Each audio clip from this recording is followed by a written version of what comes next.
Daddy said it's a secret. John came to me with a troubled look, holding a smartphone. That's Dad's phone.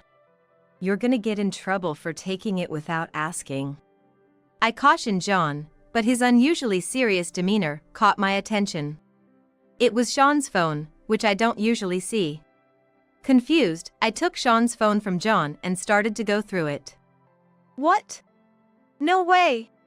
Then, in a panic, I began to undress Sean, who was sleeping. I quickly looked at his thigh. Sean's thigh was covered in bruises, likely from falling down the stairs, looking painfully injured. And just to be sure, I decided to check further.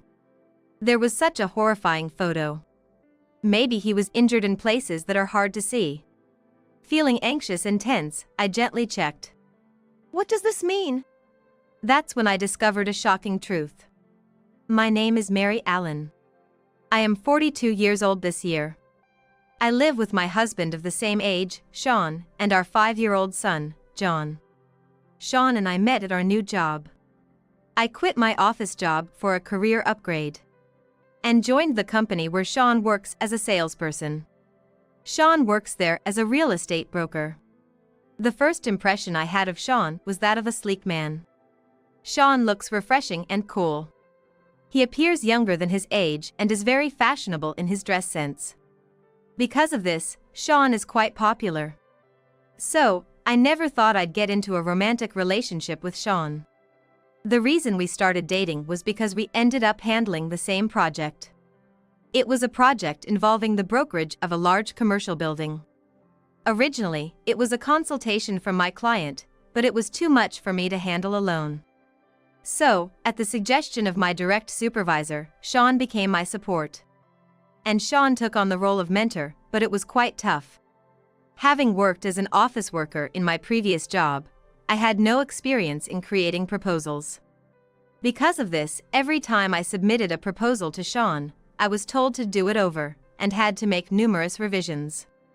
I was close to breaking, but Sean wouldn't even allow that. This was a major project for our client, and multiple companies were scheduled to present. To land this big contract, we needed to outdo our competitors. With the uncertainty of our company being chosen, Sean made me practice the presentation until late into the night. Missing the last train and having to take a taxi home became a frequent occurrence. Sean's guidance was definitely over the top. If we keep spending all our time on presentations, it's going to affect our other clients. I protested to Sean. I can't push myself any harder. Especially when we don't even know if our company will be chosen. However, Sean wouldn't accept it. The success of this project will affect my promotion. If you understand, then hurry up and fix this proposal, he said, ordering me to redo it. Yes. Though I wasn't convinced, Sean was my senior. So, reluctantly, I did as Sean said. But ultimately, thanks to Sean, the presentation was a huge success. Our company landed the big contract. If it weren't for Sean, I might have given up too soon. The moment we secured the contract, I thanked to Sean. It's all thanks to you, Mr. Allen. Thank you. For the first time, I was glad Sean was there. Then, with a happy smile, Sean said, As a thank you, treat me to dinner. Once work is over, we're going out to drink. Yes. With that, Sean took me to his favorite bar after work. Over drinks, Sean shared his dreams with me. I thought that aspect of Sean was wonderful. That's how Sean and I got to know each other better and eventually started dating. And a year later, I found out I was pregnant, and we decided to get married. Our son, John, was adorable, and I could not love him more. I was determined to do my best for our family. I thought so. However, that resolve didn't last long. It changed when John turned 5, and I switched to full-time work. Our company allowed reduced working hours until the child turned 4. So, when John turned 5, I had to work full-time. If I didn't work full-time, I would have to consider switching to part-time. Some people did opt for part-time, but I wanted a job with responsibilities, so I chose full-time. Fortunately, with extended daycare, I could manage the daycare drop-offs and pickups. As I got used to working full-time, Sean came to me with a problem. That day, Sean looked tense, and he hardly touched his dinner. The confident and assertive Sean was nowhere to be seen. I was concerned about Sean but didn't say anything myself.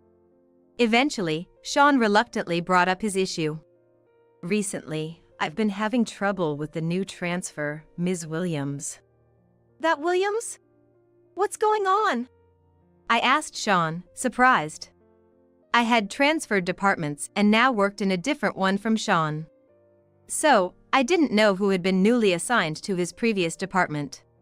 Sean was talking about Yvonne Williams, who was quite a famous figure in the company in a way. She was 38 years old and cute, but rumored to be very persistent with men. According to office gossip, once she took a liking to someone, she would go to great lengths to win them over. She'd secretly wait for them to ensure a meeting or find out their contact information to send multiple emails. It seems it doesn't matter to her if someone is married or already has a partner. She's not satisfied until she makes them hers. Everyone knows Yvonne is like this, so the men always keep their distance to avoid unnecessary trouble. Ideally, such a problematic person would be let go from the company quickly. But I heard Yvonne is a relative of someone in the company's upper management, so they can't just fire her that easily. That's why Yvonne has been left to do whatever she pleases within the company. And it seems Sean has become Yvonne's target. Actually, Ms. Williams received a complaint from a client, and I ended up supporting her with that issue the other day. That seems to have made her take a liking to me, Sean said, with a troubled look on his face. Hearing Sean's story made me go pale. Are you being followed by Ms. Williams? Sean nodded silently. You've got to be kidding. This company is rewarding, and if possible, I don't want to leave. Surely, Sean feels the same. Even if we were to leave the company, it doesn't guarantee that Yvonne would give up on Sean. When I heard Sean had become Yvonne's target, something clicked. Just the other day, Yvonne came to our department and looked around the room.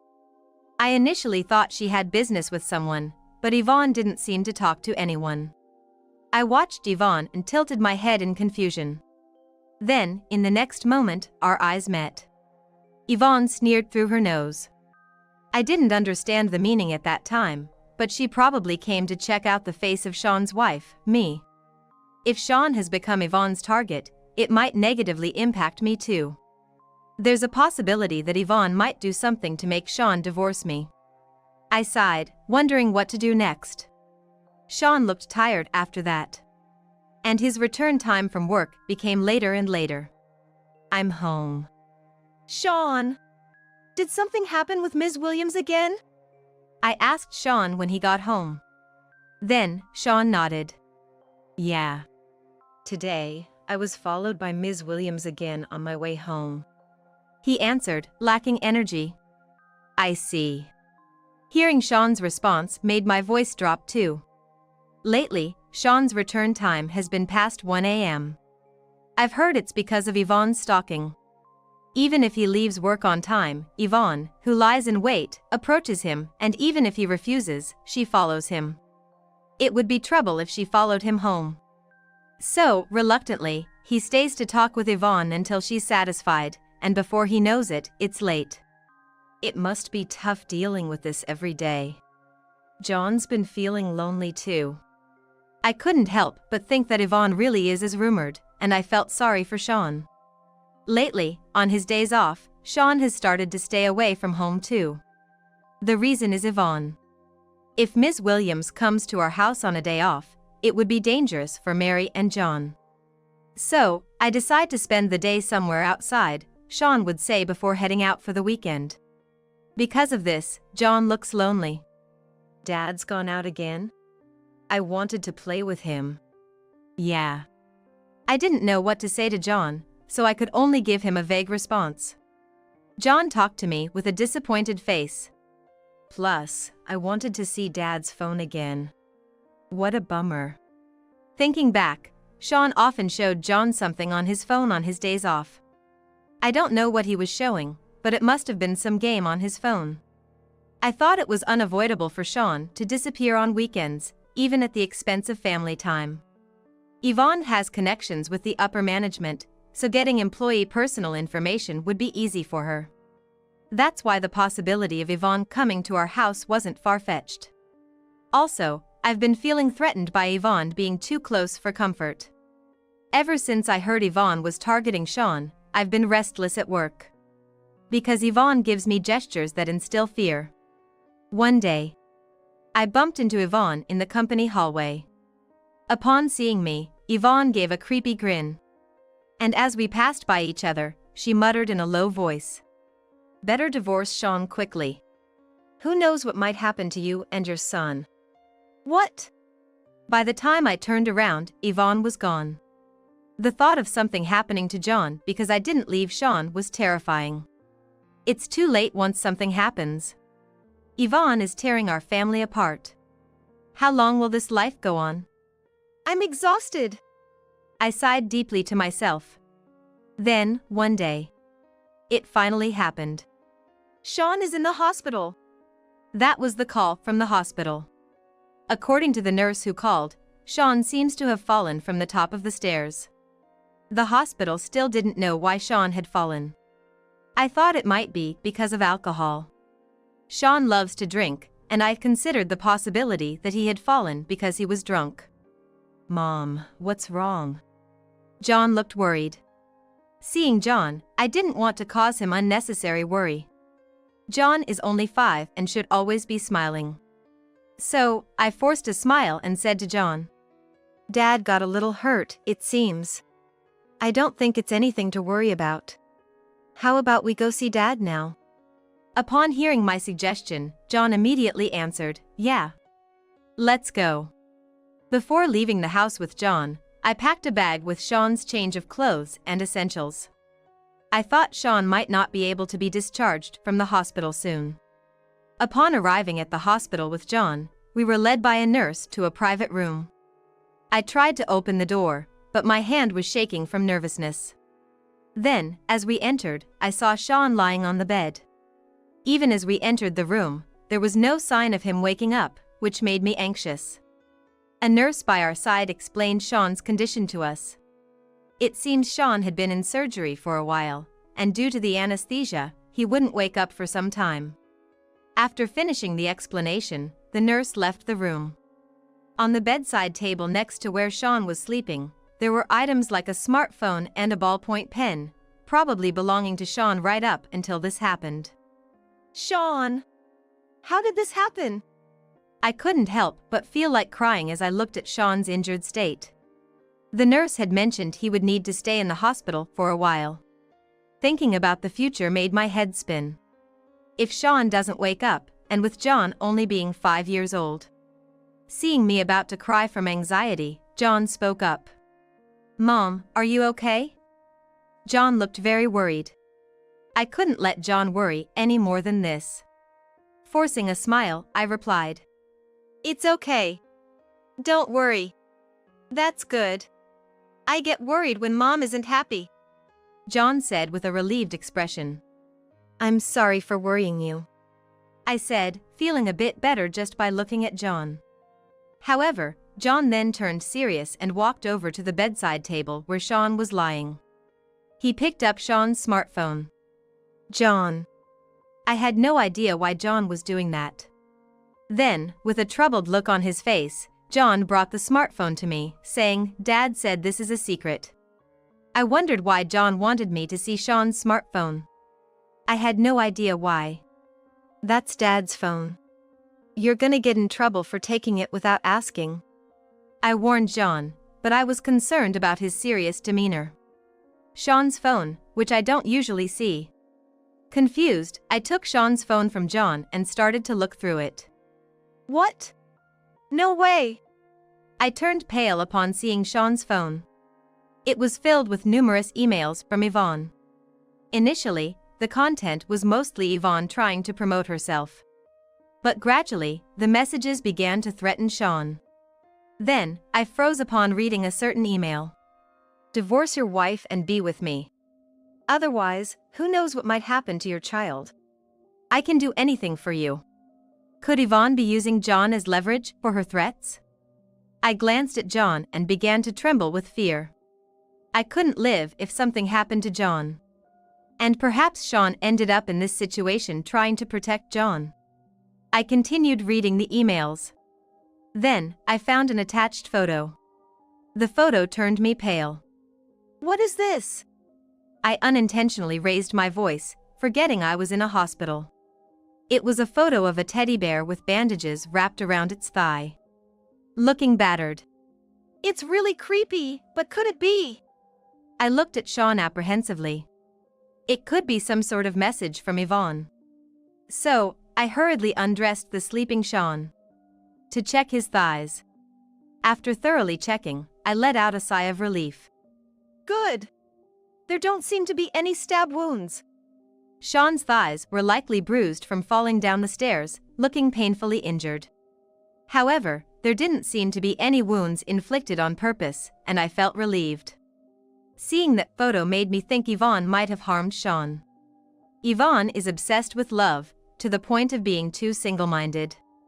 So, if she got upset, there's no telling what she might do.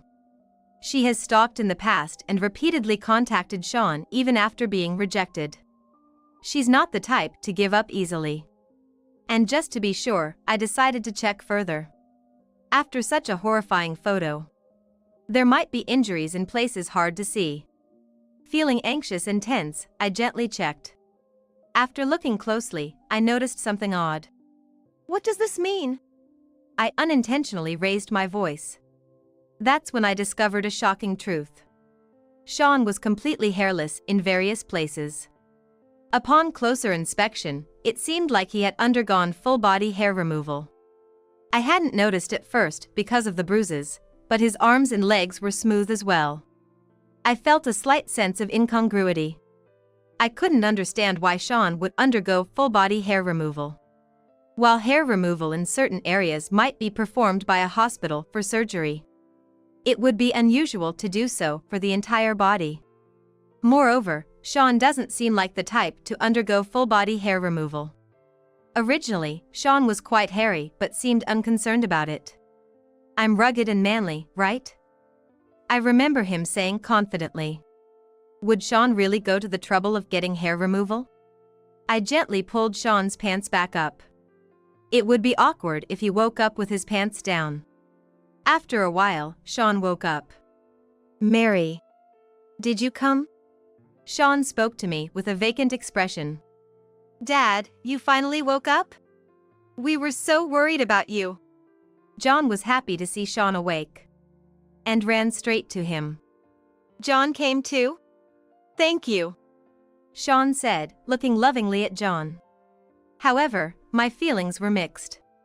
The unease about Sean's full-body hair removal still lingered.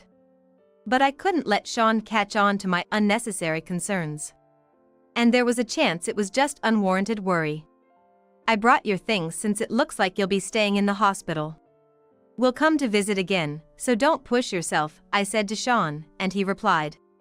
Mary, thank you. Then, without turning back, John and I left the hospital. From the next day, I started to take action. Sean might be hiding something significant. The full-body hair removal was too suspicious. I decided to hire a detective agency to investigate Sean's behavior. The agency told me it would take about 2 weeks to get the results. 2 weeks would be just before Sean's scheduled discharge date. I decided to wait patiently for the investigation results. However, those 2 weeks felt incredibly long. I had to act as if everything was normal. I decided to take a long leave from work, citing Sean's care as the reason. I was also worried about how Yvonne would react. She might come to our house, thinking Sean wouldn't be there. With Sean absent, it would be dangerous if Yvonne showed up unexpectedly. It felt safer to have John at home rather than sending him to daycare. And to avoid raising Sean's suspicions, I took John to visit Sean occasionally. I couldn't let Sean find out about hiring the detective agency. Every time we visited, Sean greeted us with a happy face. Family really is wonderful. Marrying Mary was truly the best decision. Lying on the hospital bed, Sean said this, but I felt a sense of insincerity. At this point, I was doubting Sean. There were other suspicious signs besides the full-body hair removal. Whenever I visited, I often heard notification sounds from Sean's phone. Whenever I asked, "Who's contacting you?" Sean just evaded the question. "It's probably just spam from online stores." "No need to look," he said, avoiding checking his phone right then and there. But without seeing the investigation results, there's no certainty. If Sean is innocent and he finds out, I'd surely be scolded. So, I pretended nothing was amiss, carrying on as a family with Sean. I was anxious about possibly running into Yvonne at the hospital since we went there so often with John. I thought it could be dangerous if we bumped into her while with John. However, we never encountered Yvonne at the hospital. Maybe Yvonne had given up on Sean. But given her past obsession, it seemed unusual. The conclusion felt too simple, leaving me unsettled. Then, the fateful 2 weeks passed. I glanced over the results from the detective agency and sighed deeply. Just as I thought. The results were as I had expected, leaving me dismayed. After leaving John with my parents, I headed to the hospital where Sean was alone. "Where's John?" Sean asked, surprised to see me alone. He must have found it strange since I always came with John. "John's at my parents' place." "More importantly, can you be discharged?" I asked, and Sean replied with a smile. "Yeah, I can be discharged this afternoon. Mary, thank you for everything. I'll work even harder once I'm discharged." Sean seemed genuinely happy about being discharged. He must be relieved. But I had no intention of continuing as a family with him any longer. I looked at Sean intently. "What's wrong?" he asked, puzzled by my stare. That's when I firmly told Sean. "What are you going to work hard on?" "Cheating with Ms. Williams, perhaps?" As I glared at him, Sean seemed flustered. "Mary, what are you talking about all of a sudden? Cheating with Ms. Williams is out of the question. I've been troubled by her stalking me." Sean continued desperately explaining how much of a nuisance Yvonne had been to him. "Because Mary and John are important to me," Sean told me. Seeing Sean like this only made him seem more ridiculous. I couldn't help but let out a snort of laughter. Then, I confronted Sean with the investigation results. "Can you read this?" "What's this?" Sean started to read the results reluctantly. But as he read on, his face turned pale. "How did you find out?" Clearly, Sean thought he wouldn't be caught. I could only sigh in disbelief. "While you have Mary and John, you've been busy cheating, haven't you? Ms. Williams was just one of your flings. Truly failing as both a father and a husband." I lashed out at Sean. Sean looked down, his face filled with regret. The detective agency's report was shocking. Sean had been playing around with various women. From women in their 20s to those about my mother's age, his tastes were broad. Among his flings was Yvonne. Yvonne might have been serious about Sean, but to him, she was just another conquest. Their initially fun relationship gradually turned sour.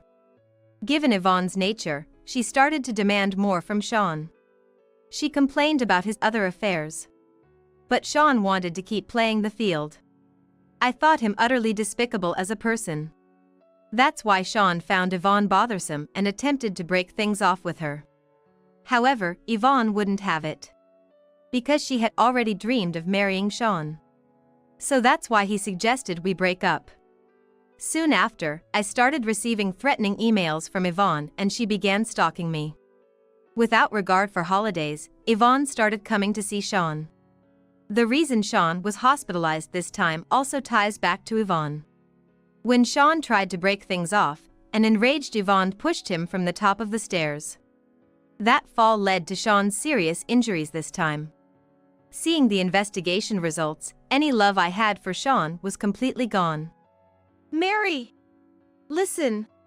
About this investigation result." Sean tried desperately to make excuses. But he couldn't come up with a good one and just mumbled. It's no wonder Sean found himself at a loss for words. So, he couldn't dodge the situation. I let out a heavy sigh. Let's get a divorce. I'll take care of John. That's fine, right? After being betrayed like this by Sean. And Yvonne wasn't his only affair. Even after marrying me and having John, Sean cheated with numerous women. But Sean did something even worse. It involved John. Before coming here, I asked John, "Why did you try to show me Dad's phone that time?" John hesitantly said, "Dad often showed me his phone, right? He'd show me pictures of women while bragging, see how popular I am. I thought maybe those women caused trouble." My face turned red with anger hearing John's words. Sean had been showing John pictures of his affairs. John is only 5 years old. I couldn't believe he'd expose his son to his infidelity and brag about it. And Sean thought he wouldn't get caught. In a way, he was brazen about it. It's way too much. Absolutely unforgivable. You showed John pictures of Ms. Williams and your other affairs, didn't you? I don't want someone like that around John. It's bad for his upbringing, I snapped at Sean, and he fell silent for a moment. Then I continued.